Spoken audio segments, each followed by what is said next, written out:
Assalamualaikum warahmatullahi wabarakatuh. Bagaimana kabar kalian hari ini? Semoga selalu sehat. Hari ini kita akan belajar materi bab 5. Silahkan kalian simak dan perhatikan penjelasan di dalam video ini dari awal sampai akhir. Nabi Muhammad SAW lahir dalam keadaan yatim. Ayah beliau bernama Abdullah bin Abdul Muthalib, sedangkan ibunya bernama Siti Aminah. Beliau disusui oleh Halimatus Sa'diyah dari Bani Sa'ad kabilah Hawazin.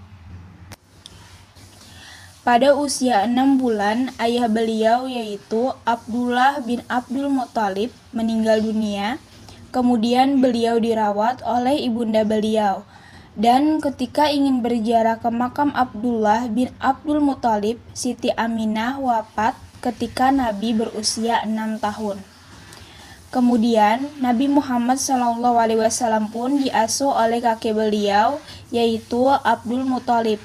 Namun tidak begitu lama kakek tercinta Nabi Muhammad SAW meninggal ketika Nabi berusia 8 tahun.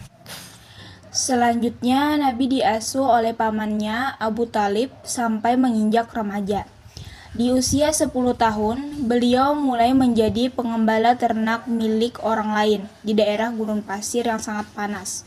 Di gurun pasir itulah beliau menghayati arti kehidupan, kesulitan hidup, kesendirian, dan tanggung jawab menjadikan lebih matang daripada usianya.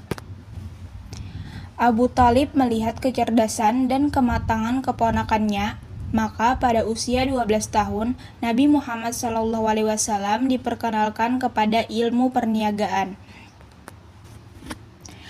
Nabi Muhammad yang masih remaja pun turut serta dalam pengelolaan ekonomi pamannya. Ia sudah ikut membawa barang dagangan yang diambil dari majikannya, yaitu Siti Khadijah. Hampir 3 tahun, beliau mengikuti pamannya untuk menjajakan barang dagangannya. Pada usia 25 tahun, beliau mulai berdagang sendiri tanpa bantuan pamannya. Ia mengambil sendiri barang dagangannya dan memasarkannya ketika berdagang. Nabi Muhammad SAW sangat jujur, tidak pernah membohongi para pembelinya.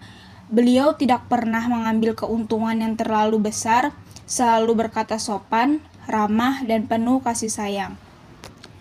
Keberhasilan usaha dagang Nabi Muhammad SAW disebabkan oleh pribadi mulia berikut.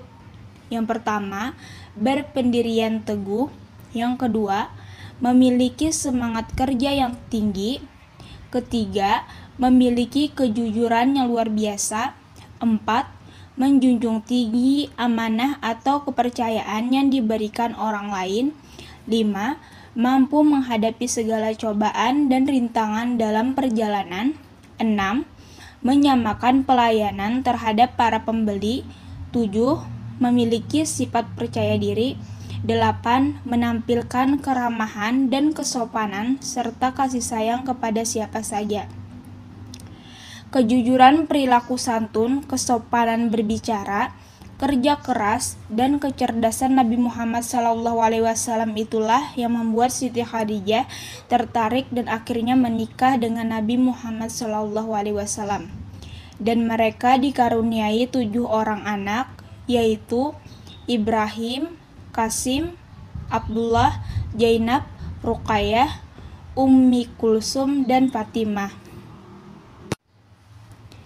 Ketika Nabi Muhammad SAW merasakan keresahan atas perilaku masyarakat Arab yang jauh dari nilai-nilai kebenaran, Nabi Muhammad SAW berkali-kali melakukan ujlah atau mengasingkan diri di Gua Hira. Dan tepat pada tanggal 17 Ramadan tahun ke-40 Nabi didatangi Jibril dan menerima wahyu pertama, yaitu Quran Surah Al-Alaq ayat 1-5. أعوذ بالله من الشيطان الرجيم بسم الله الرحمن الرحيم اقرأ باسم ربك الذي خلق خلق الإنسان من علق اقرأ وربك الأكرم Alladzi 'allama bil qalam, 'allamal insana ma lam ya'lam.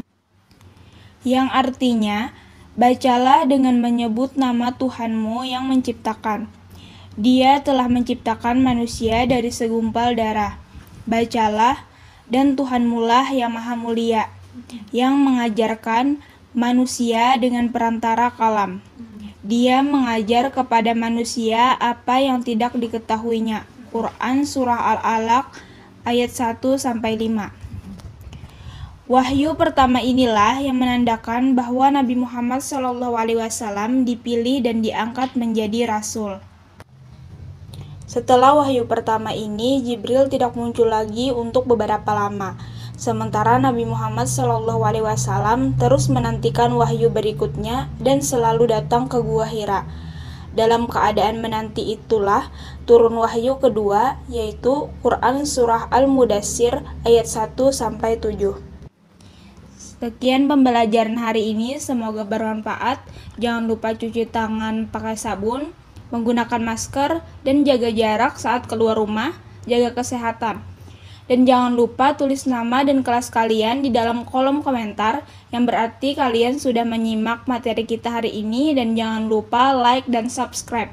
Mohon maaf apabila dalam penyampaian terdapat kesalahan.